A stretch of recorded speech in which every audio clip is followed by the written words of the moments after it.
Princess Zalara stepped off her transport ship with a bored expression on her face. The metal floors of Valon Station echoed under her expensive boots. Behind her, 3 attendants struggled with her luggage while 2 guards kept watch. She barely noticed them. "This place smells like cheap fuel," she said, wrinkling her nose. Her purple skin shimmered under the station lights, marking her as royalty from the Calthene Empire. The golden bands on her arms clinked together as she waved her hand dismissively at everything around her. Valon Station was busy today. Aliens from dozens of different worlds moved through the corridors, buying, selling, and trading goods. Merchants called out their prices. Ship engines hummed in the distance. The air tasted like metal and recycled oxygen. Zalara hated it already. Your Highness," one of her attendants said nervously. "Your ship needs minor repairs before we can continue to the Nexus Summit. The fuel converter is making strange sounds." "Then find someone to fix it," Zalara snapped. "I do not care how or who. Just get it done quickly. I refuse to spend more time in this primitive place than necessary." The attendant bowed and hurried away. Zalara walked toward the observation deck, her guards following close behind. She wanted to see what passed for entertainment on this station. Perhaps she could find something amusing to pass the time. The repair bay was 3 levels down from the observation deck.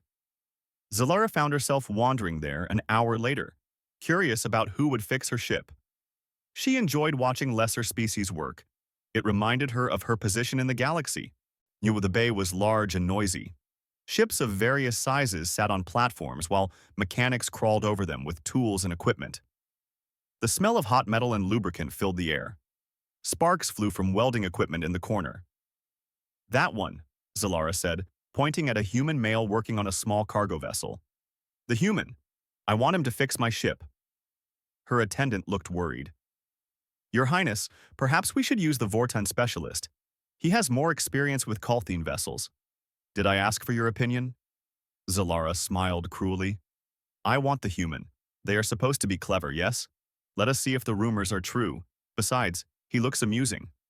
The human was tall by human standards, with brown hair that needed cutting and grease stains on his work clothes. He wore simple pants and a shirt, both faded from many washes. His hands moved carefully over the cargo ship's engine, adjusting something with a small tool. "You there," Zalara called out. "Human." The man looked up. His face was unremarkable, neither handsome nor ugly by any species standards. But his eyes were kind, Zalara noticed with surprise. Deep brown and patient. "Yes, ma'am," he said, setting down his tool. His voice was quiet and calm. "I am Princess Zalara of the Calthene Empire," she announced, expecting him to bow or show fear. "My ship requires repairs. You will do them now." The human simply nodded. "I can take a look after I finish this job. Should be about 30 minutes. Zalara's eyes widened. Did this primitive creature just tell her to wait? "You misunderstand," she said, her voice sharp as broken glass. "I do not wait for humans. Or you will stop what you are doing and fix my ship immediately." The human glanced at the cargo ship, then back at Zalara. "This vessel belongs to a Renduri family. They saved for 2 years to afford these repairs. If I stop now, their engine could fail mid-flight. People could die." "I do not care about some Renduri family," Zalara said, stepping closer. "I care about my schedule. Fix my ship now, or I will have you removed from this station." For a moment, something flickered in the human's eyes. Sadness, perhaps, or disappointment. But he simply nodded again. "Give me 10 minutes to make this engine safe," he said. "Then I will look at your ship." Zalara wanted to argue, but something about his tone made her pause. He was not being rude. He was not afraid. He simply stated facts as if they were obvious. It confused her. "Fine," she said. 10 minutes, not 11. The human returned to his work. Zalara watched, expecting him to rush and make mistakes. Instead, he moved with careful precision, checking each connection twice, testing systems with practiced ease. His hands knew exactly what to do. 8 minutes later, he finished. He spoke briefly with a Rendari merchant who had been waiting nearby, explaining what he had done in simple terms the merchant could understand. The Rendari's face tentacles waved with gratitude. Thank you, Jake Morrison, the merchant said. You are honest and skilled. My family will remember this. Jake. So the human had a name. Zalara filed it away, though she did not care much. Now, Jake said, turning to Zalara, let us look at your ship, princess. He followed her attendants to the royal vessel without complaint. Zalara watched as he examined the fuel converter, his expression focused but calm. He asked questions about when the sound started, what it sounded like, how often it occurred. Her attendants answered nervously, clearly uncomfortable around the human. Jake worked for 2 hours. Zalara grew bored and left, returning only when her attendant informed her the repairs were complete. The converter had a loose modulation coil, Jake explained, showing her the part he had replaced. It would have failed completely within 3 days. You would have been stranded between systems. So you did adequate work, Zalara said. How much do you want? Jake named a price. It was fair, perhaps even cheap for the quality of work and the urgency. Zalara laughed. Here, she said, tossing him a credit chip with barely half the amount. Yeah, that is what I think you are worth. Jake caught the chip and looked at it. Something flickered in his eyes again, but he said nothing. You should be grateful I paid you at all, Zalara continued, enjoying his silence. Consider it an honor to have served Kalthine royalty. She turned and walked away, her entourage following. Behind her, she heard Jake sigh softly. Safe travels, princess, he called out. Zalara waved one hand without looking back. What a dull human. At least he had been useful. As her ship prepared for departure, Zalara settled into her comfortable seat and smiled. She had found her entertainment for the day. The human had been amusing in his patience like a trained pet. On the station below, an old Vorten merchant leaned toward his companion. Did she just cheat Jake Morrison? He whispered. So, she did, his companion replied. Does she have any idea who that human is? The Vorten shook his head slowly. Ignorance must be wonderful, to treat a legend like a common worker and never know the difference. In the repair bay, Jake Morrison returned to work on another ship. His face showed no anger, no frustration, just the same patient kindness as before. Lisa Carter, another human mechanic, approached him. You okay, Jake? That princess was horrible to you. Jake smiled slightly. She is young. Young people sometimes do not see clearly. You could have told her who you are, Lisa said. One word from you and every royal family in this sector would have defended you. What good would that do? Jake asked, picking up his tools. She would learn nothing. What people do not grow when others fight their battles. Lisa shook her head but smiled. Still the same, Jake. The galaxy's biggest pushover. Just a mechanic, Jake said quietly, returning to his work. But Lisa knew better. And so did anyone who knew human history. Jake Morrison was no ordinary mechanic. Princess Zalara reclined in the luxury lounge of her ship as it traveled through hyperspace. Around her, 3 of her noble friends listened to her story with amused expressions. They were all young Kalthine royals, dressed in expensive clothes and decorated with precious metals. And then, Zalara said, laughing, the human just stood there holding the credit chip. He looked so confused, like a pet that does not understand why it was scolded. Her friends laughed with her. Prince Kelvon shook his head. Humans are so simple. Why do they think if they work hard they deserve respect? They do not understand how the galaxy truly works. Exactly, Zalara agreed. I handled him perfectly. He needed to learn his place. At the back of the lounge, an older Kalthine male stood quietly. Commander Vex wore a military uniform covered with medals from 30 years of service. His face was lined with age, and his eyes held the weight of many battles. He had been assigned to guard the young royals on their journey to the summit. When Zalara described the mechanic as tall with brown hair and kind eyes, Vex went very still. When she mentioned the name Jake Morrison, his face turned pale.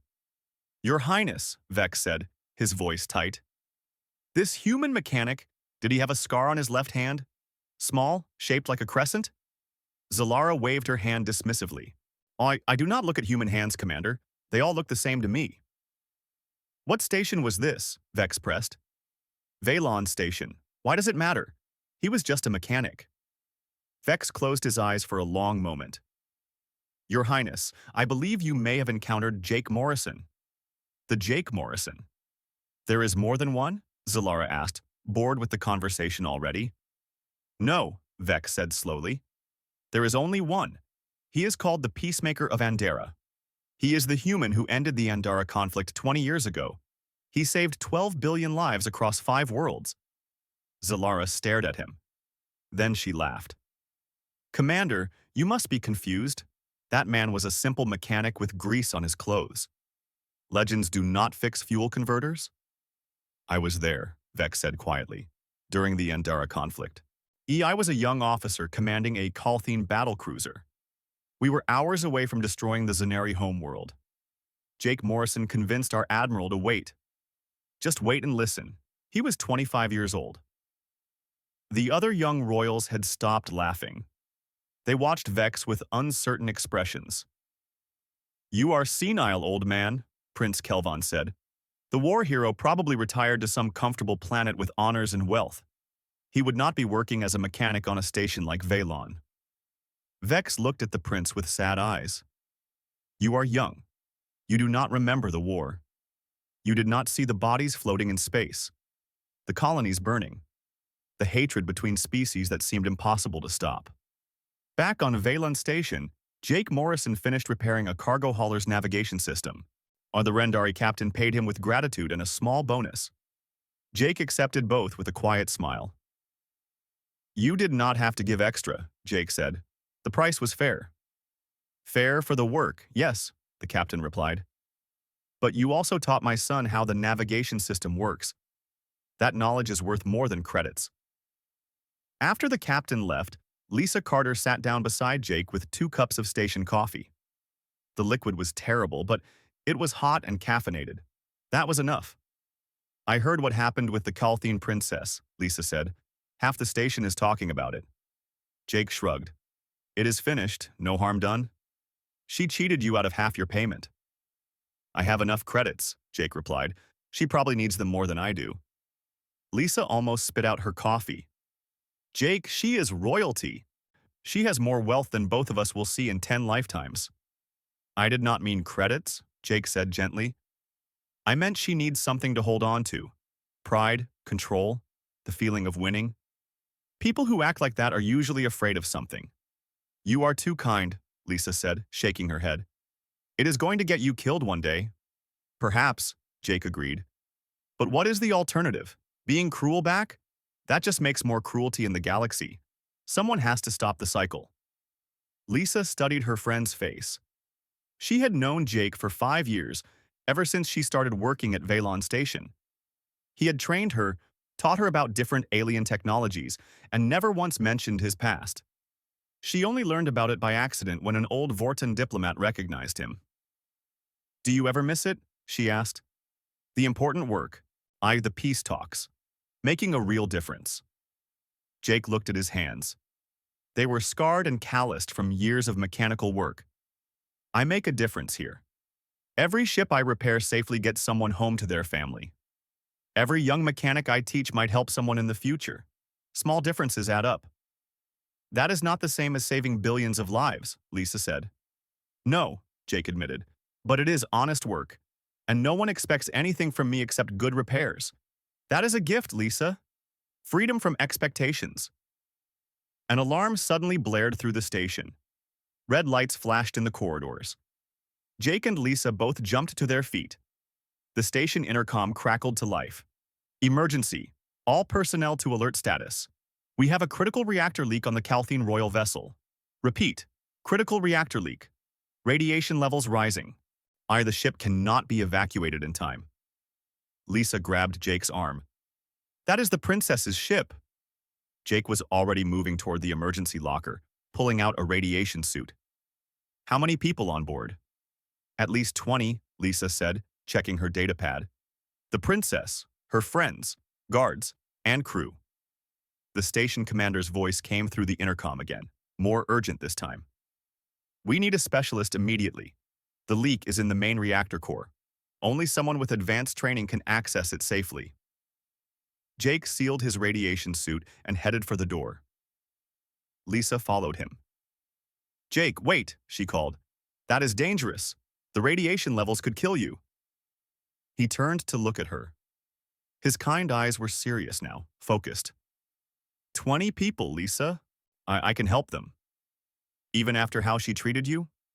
Especially because of that, Jake said. If I only helped people who were kind to me, I would be no better than her? Everyone deserves to be saved. He ran toward the command center. Lisa watched him go, her heart pounding.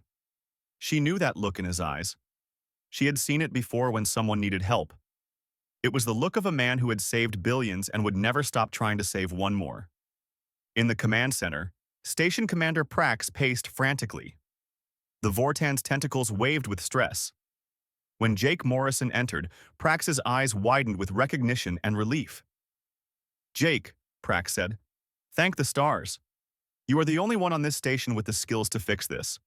"Show me the readouts," Jake said calmly. As Prax displayed the reactor data, another figure entered the command center. Princess Solara had been brought there when the evacuation began. Her face showed fear for the first time since she arrived at the station. She saw Jake Morrison standing at the command console, studying the reactor data with complete focus. Her attendants whispered nervously behind her. "That is the mechanic," one said. "The one you paid poorly." Solara watched as Commander Prax spoke to Jake with obvious respect. Other station personnel treated him like an expert, not a simple worker. Something was wrong with this picture. "Commander Prax," Solara said, her voice shaking slightly. "Who is that human? Really?" Prax turned to look at her. His expression was stern. "That, Princess, is Jake Morrison, the peacemaker, the man who ended the Andara conflict, the greatest diplomatic mind humanity has produced in the last 50 years. And right now, he is the only person who can save your life." Solara felt the floor drop out from under her. The simple mechanic. The man she mocked. The human she treated like a trained pet. He was a legend. And now her life was in his hands.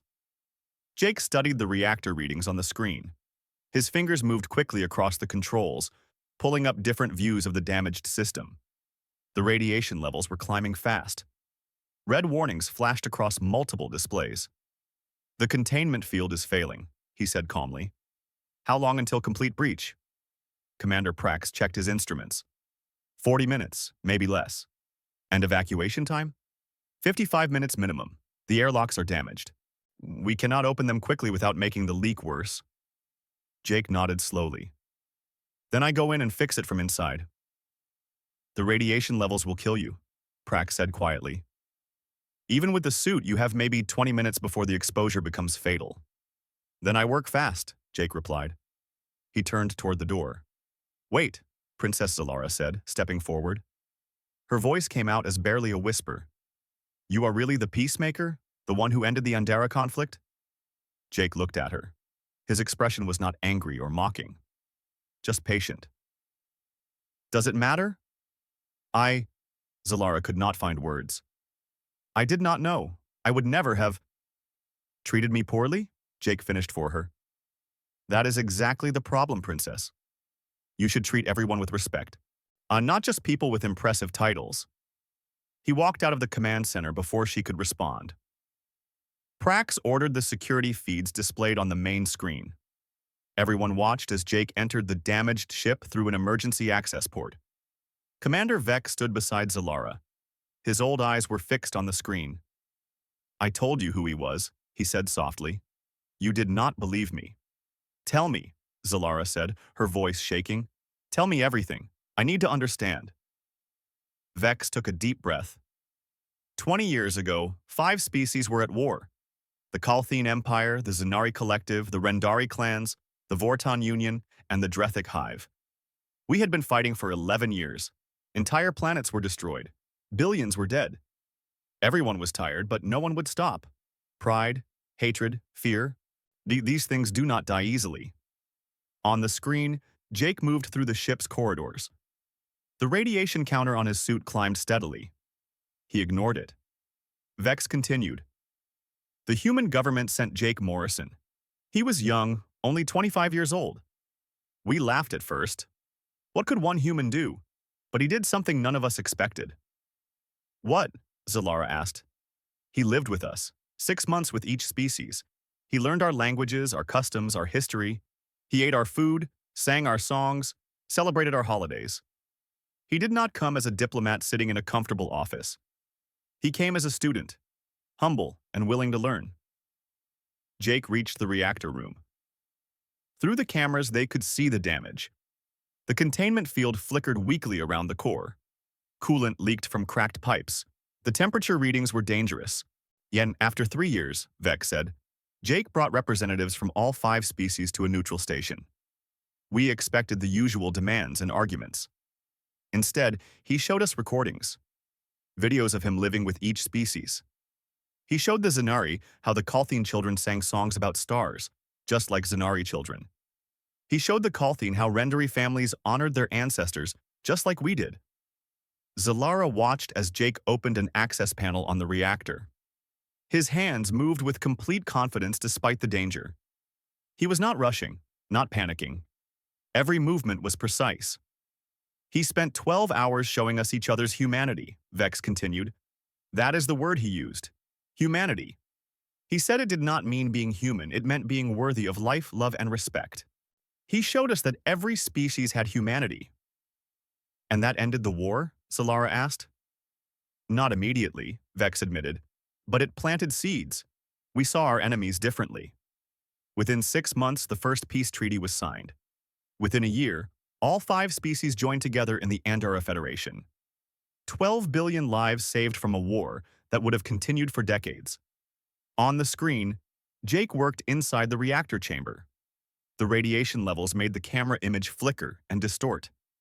His suit's alarms were screaming warnings, but he did not stop. What happened after? Zalara asked. He was offered everything, Commander Prax said, speaking for the first time. Governor positions, diplomatic posts, wealth beyond measure. The Zanari wanted to make him an honorary member of their High Council. The Rendari offered him a clan name. Some of your own empire offered him a title and lands. He refused? All of it, Prax confirmed. He said he did not do it for rewards. He did it because it was right. Then he disappeared. We heard rumors he was working as a mechanic on various stations. Most people thought the rumors were false. Why would a hero live like that?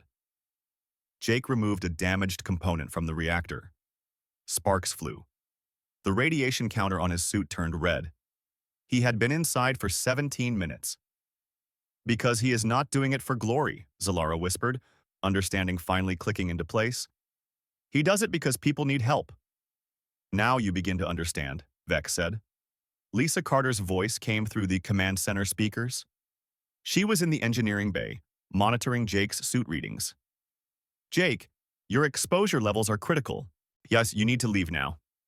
Almost done, Jake's calm voice replied. Just need to seal the containment field. Jake, please, Lisa said, and there were tears in her voice. 3 minutes, Jake said. Trust me. Zalara could not look away from the screen. This man, this legend, was risking his life to save her.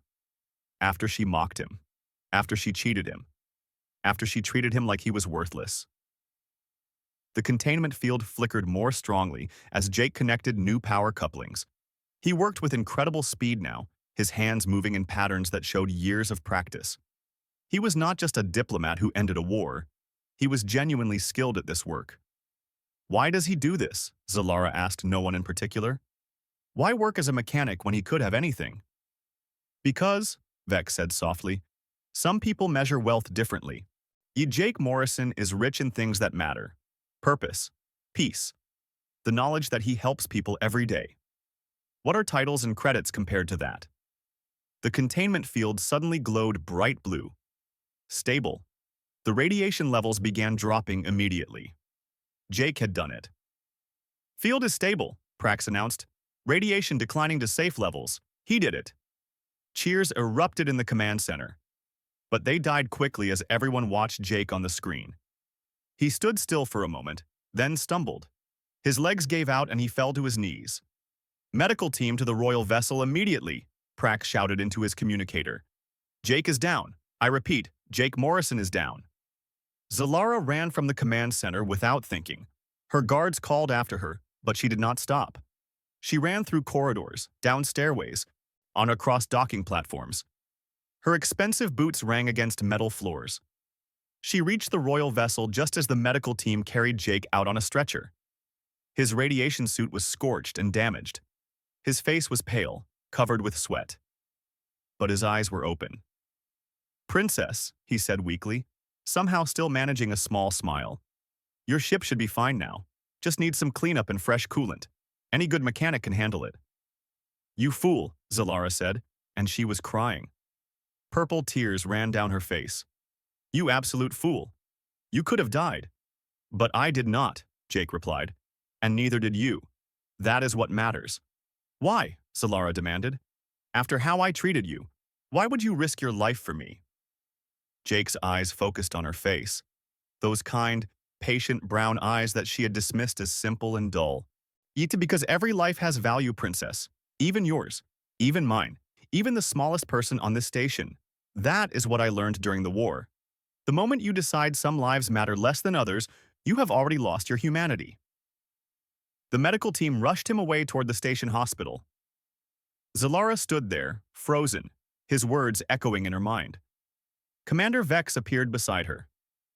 "Now do you understand?" he asked gently. Zalara nodded slowly. She understood. Jake Morrison was not a legend because he ended a war.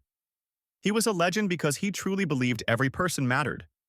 And he lived that belief every single day, whether repairing ships or saving lives. He had treated her with respect even when she gave him none. He had saved her life even after she cheated him. He had seen her at her worst and responded with his best. I need to see him," Zalara said. "When he recovers, I need to apologize properly." "He will accept," Vex said with certainty, "because that is who he is. The question is, princess, who will you be after this?" Zalara looked down at her expensive clothes, her golden bands, her symbols of royalty and power.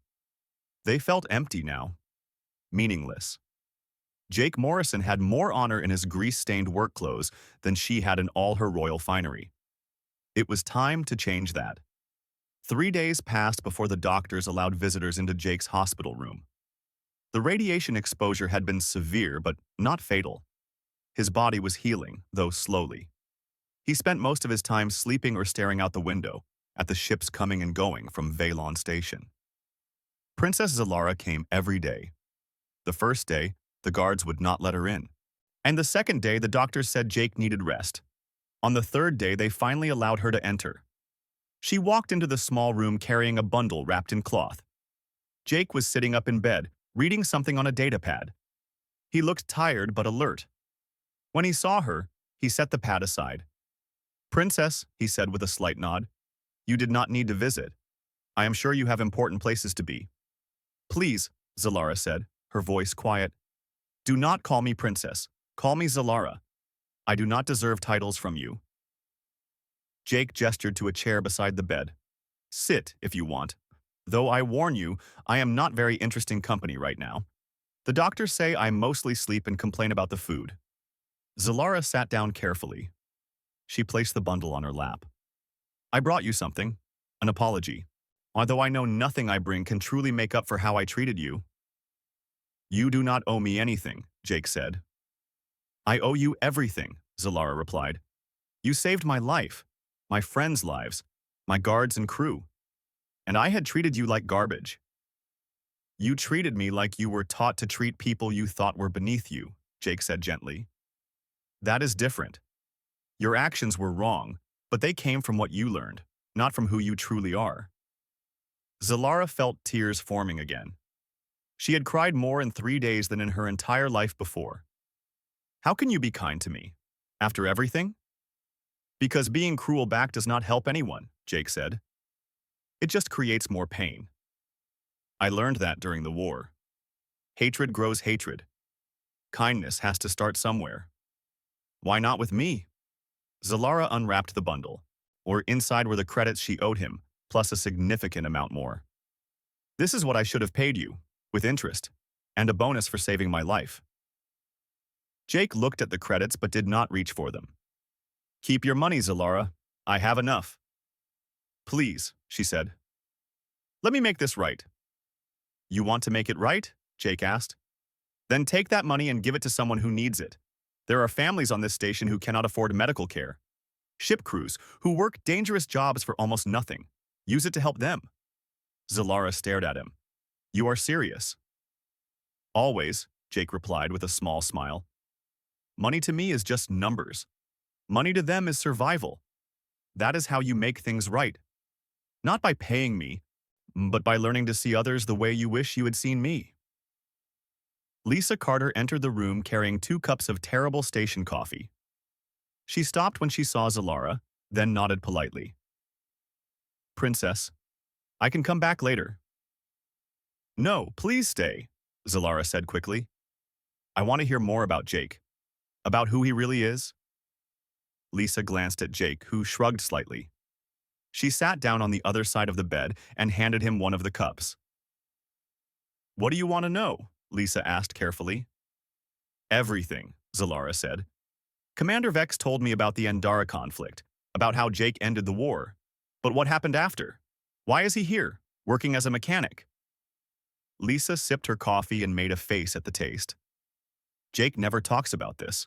I learned most of it from other people. It is fine, Jake said quietly. Yes, she has a right to understand. Lisa nodded. After the peace treaty was signed, Jake became famous across 5 species worth of territory. He was 28 years old and everyone wanted something from him. Governments wanted him to negotiate other conflicts. Universities wanted him to teach. Media wanted interviews. It never stopped. And he ran away from all of it? Zalara asked. Not ran away, Jake corrected gently. I chose a different path. The diplomatic work was important, yes, but I realized something during those 3 years living with different species. What? Zalara leaned forward. That ordinary people do more to build peace than any treaty, Jake said. The mechanic who fixes a Zanari ship and makes friends with the captain. The merchant who trades fairly with Rendari clans. The doctor who heals anyone who comes through the door, regardless of species. These small acts of kindness build more lasting peace than any document. So you became a mechanic, Zalara said slowly. I learned to fix things, Jake agreed. Ships, systems, problems. And I meet hundreds of people from dozens of species. I help them. I learn from them. I show them that humans are not just diplomats or warriors. We are also just people who want to help. Lisa added, he has trained 47 mechanics in the last 10 years. People from all over the galaxy come to learn from him. Many do not even know who he really is. They just know he is patient and skilled. That is the point, Jake said. My past does not matter. What matters is what I do today, right now. Zalara was quiet for a long moment. Then she said, Teach me. Jake blinked. Teach you what?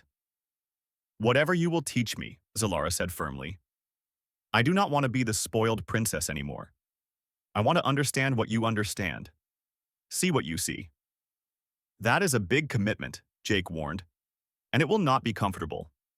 You will need to work with your hands, get dirty, treat everyone as an equal, even people you think are below you. I know, Zalara said. I want to do it anyway. Lisa looked surprised.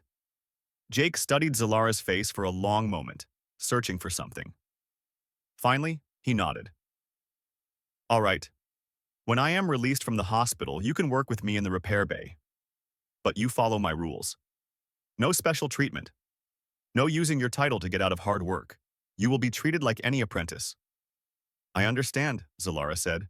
And if you complain or act superior to others, I will send you away, Jake continued. I do not waste time on people who do not truly want to learn. I truly want to learn, Zalara promised. Over the next 2 weeks, Jake recovered slowly. Zalara visited every day, sometimes for hours. She asked him questions about his philosophy, his experiences, his views on different species and cultures.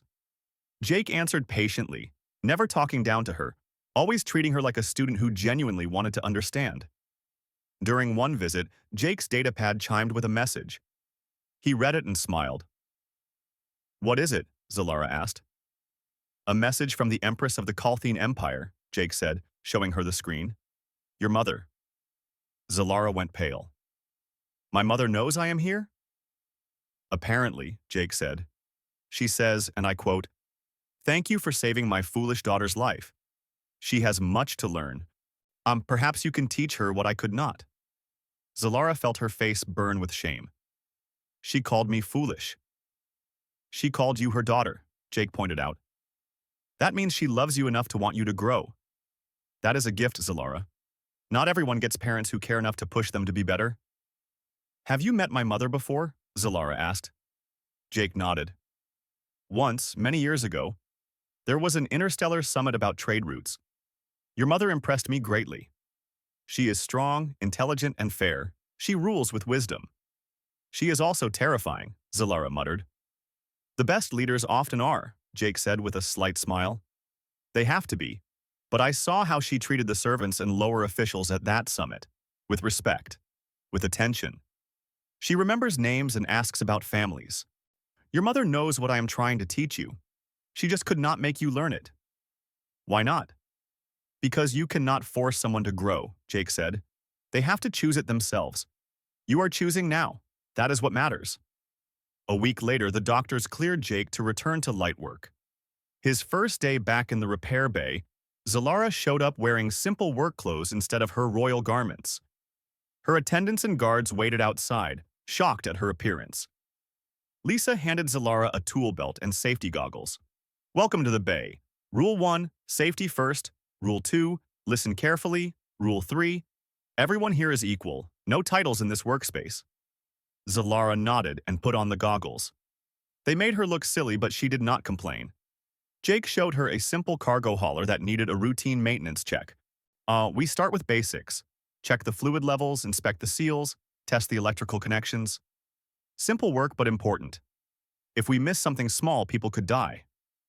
Zalara worked carefully, following Jake's instructions. Her hands were clumsy at first, unused to holding tools. She made mistakes. Jake corrected her gently, showing her the right way without making her feel stupid. By the end of the first day, Zalara's expensive clothes were stained with grease and coolant. Her hands hurt from gripping tools. She was exhausted. She had never felt more alive. "Same time tomorrow?" Jake asked as she prepared to leave. Zalara smiled. It was a real smile, not the cruel or bored expression she usually wore. "Same time tomorrow." 6 weeks passed. Princess Zalara came to the repair bay every morning at dawn and stayed until evening. Her attendants stopped trying to convince her to return to royal duties. Her guards grew accustomed to standing outside the bay, watching their princess work with grease under her fingernails. Jake taught her patiently how to diagnose engine problems by sound, how to respect every tool and every part, how to speak with ship captains from different species, learning what they needed rather than assuming she knew better. But more importantly, he taught her to see people. One afternoon, a rendery merchant brought in a damaged cooling system. The merchant was old and walked with difficulty. His translator was broken, making communication hard. "I fix this now," Jake said, but Zalara stepped forward. "Please," she said, "let me try." Jake nodded and stepped back. Zalara approached the merchant carefully. She had been studying rendery language in her spare time, learning from data files Jake provided. Her pronunciation was terrible, but she tried anyway. The merchant's face tentacles waved with surprise when she spoke his language.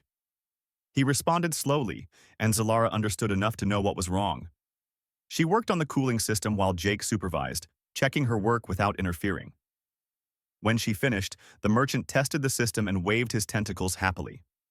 He spoke rapidly in rendery, and Zalara caught the words for "thank you" and "blessing." "He says his grandchildren can eat this week because he did not have to pay for expensive repairs on another station," Jake translated. "He says you have kind hands." Zalara felt warmth spread through her chest. It was different from the satisfaction of winning an argument or getting her way. This felt real, important. "Thank you," she said to the merchant in Rendari. "Safe travels." After the merchant left, Lisa approached with a concerned expression. "Jake, we have a problem. 2 species are arguing near Dock 7. It is getting heated." Jake immediately headed toward the dock. Zalara followed without being asked. Lisa came too, carrying a portable medical kit just in case. At Dock 7, a Vorton ship captain and a Drethic trader stood face to face, shouting. Other station visitors had backed away, forming a nervous circle around them. Station security stood ready but had not intervened yet. The Drethic accused the Vorton of cheating him on a cargo deal, Lisa whispered. The Vorton says the Drethic delivered damaged goods. It has been building for an hour. Jake walked calmly into the space between the two angry aliens. Both were larger than him, and both looked ready to fight. Zalara felt her heart race with fear for him. Gentlemen, Jake said quietly. His voice was not loud, but something in his tone made both aliens pause. I am Jake Morrison. I run the repair bay on this station. Can I help you solve this problem? The Vortan's tentacles waved angrily. This is not your concern, human. Everything on this station is my concern when it might lead to violence, Jake replied. Violence damages ships. Damaged ships are my business. Despite the tension, the Drethic made a clicking sound that Zalara recognized as laughter.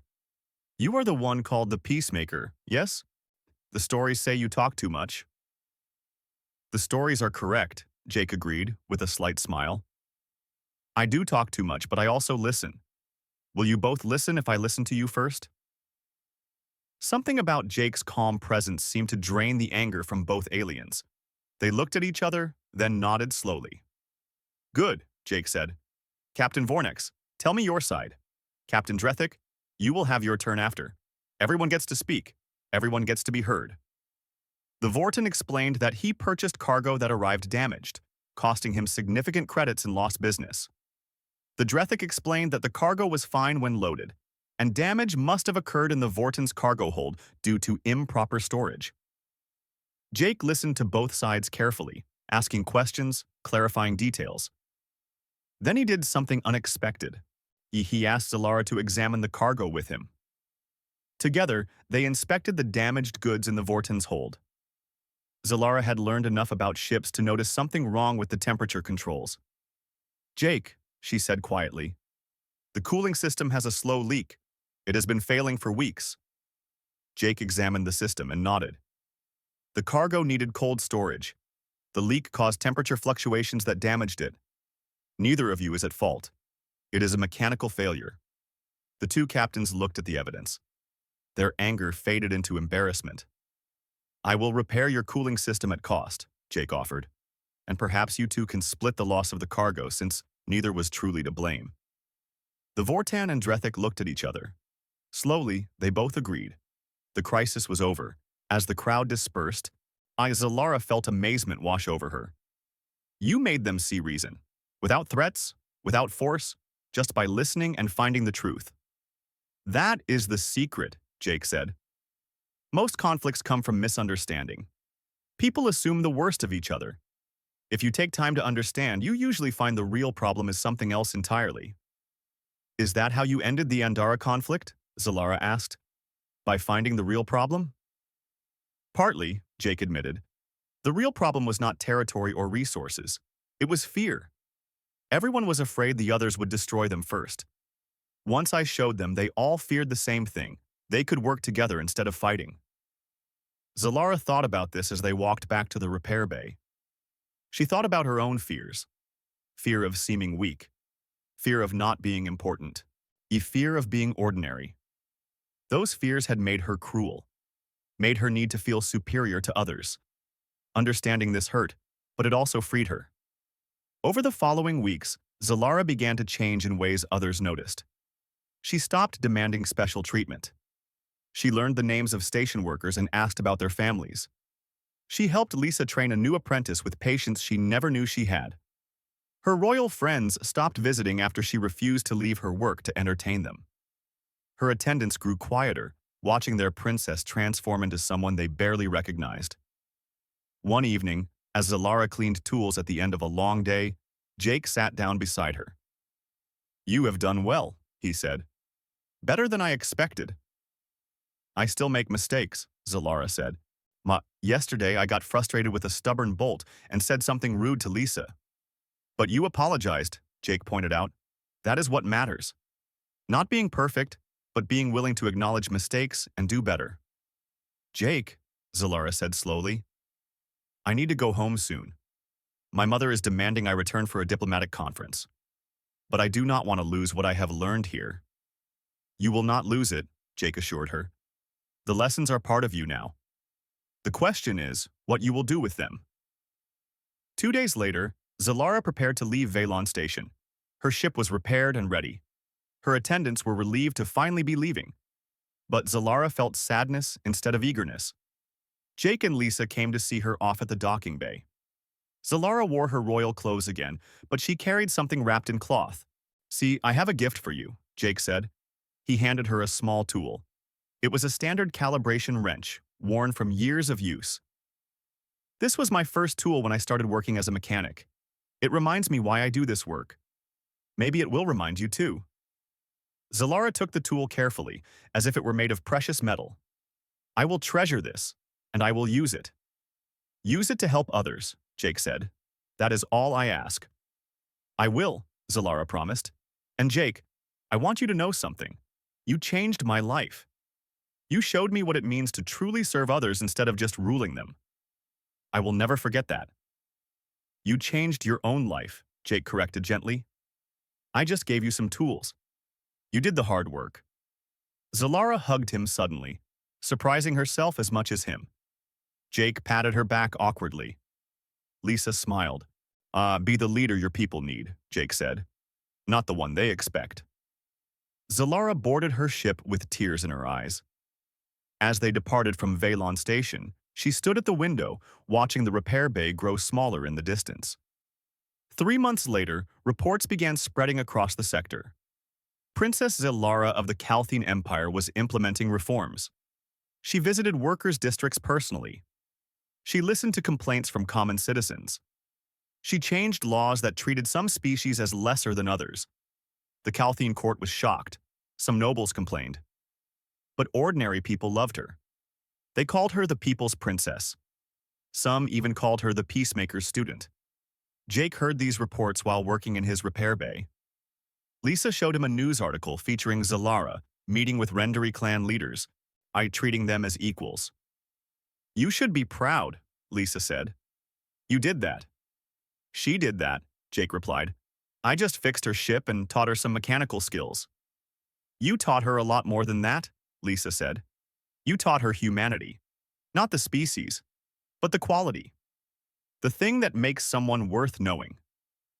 Jake smiled and returned to the engine he was repairing. Another ship, another problem, another person helped. To him, it was just another day of honest work.